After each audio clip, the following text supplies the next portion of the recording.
നമ്മൾ ആദ്യമായിട്ടാണ്, എൻ്റെ ഓർമ്മയിൽ ആദ്യമായിട്ടാണ് ഇവിടെ ഒരു ഇത്തരം പരിപാടി സംഘടിപ്പിച്ചത്.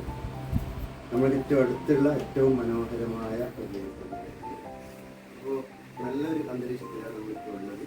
അപ്പോൾ ഈ അവസരം നിങ്ങൾ പരമാവധി നിങ്ങൾ ഉപയോഗപ്പെടുത്തും.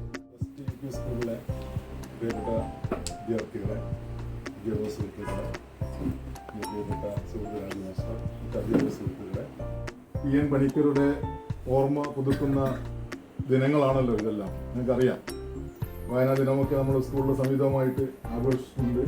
കേരളത്തിലെ ഗ്രന്ഥശാല പ്രസ്ഥാനത്തിൻ്റെ പിതാവെന്നറിയപ്പെടുന്ന വ്യക്തിയാണ് PN പണിക്കർ. അദ്ദേഹത്തിൻ്റെ സ്മരണ പുതുക്കുന്ന ഈ കാലഘട്ടത്തിൽ, ഈ സമയത്ത് നിങ്ങളിങ്ങനെയൊരു സംരംഭം ആലോചിച്ചത് തന്നെ ഏറ്റവും അഭിനന്ദനാർഹമായ കാര്യം.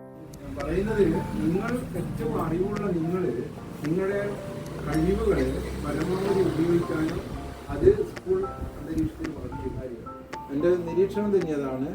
കുട്ടികളെ സംബന്ധിച്ചിടത്തോളം കുട്ടികളെ അപക്വമതികളെന്ന് ഞാൻ ഒരിക്കലും പറയാറുണ്ട്.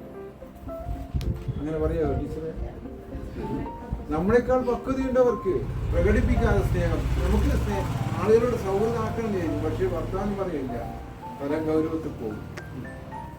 ദലൈലാമ പറഞ്ഞ പോലെ എന്താണ്? ഇണക്കമാണ് മനുഷ്യന്റെ സഹജമായ ബോധം. പിണക്കം. ലൈബ്രറി ഞാൻ നേരത്തെ വരാറുണ്ട്. അന്നോ ഈ ലൈബ്രറിയുടെ പല വർക്കുകൾ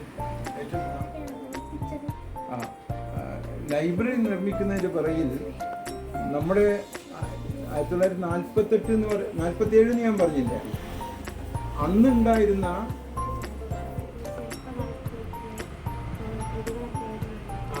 ഞാൻ ഏകദേശം ഒരു 17 വയസ്സിലാണ് ഞാൻ ചെറിയ ഇതൊക്കെ എഴുതിയത്. മഹാഭാരതം, അതേപോലെ രാമായണം ഏകദേശം എനിക്കറിയാം. ഇപ്പം വരെ മറന്നു പോയിട്ടുള്ള കാര്യം എല്ലാം അറിയായിരുന്നു. പക്ഷെ ഇപ്പോഴത്തെ ഈ തലമുറയിലെ കുട്ടികൾ അങ്ങനെ അറിയുന്നില്ല. ഇപ്പൊ അമർ ചിത്രകഥയൊന്നും ഇല്ല എന്ന എൻ്റെ ഒരു ആശങ്ക ഉണ്ടോ?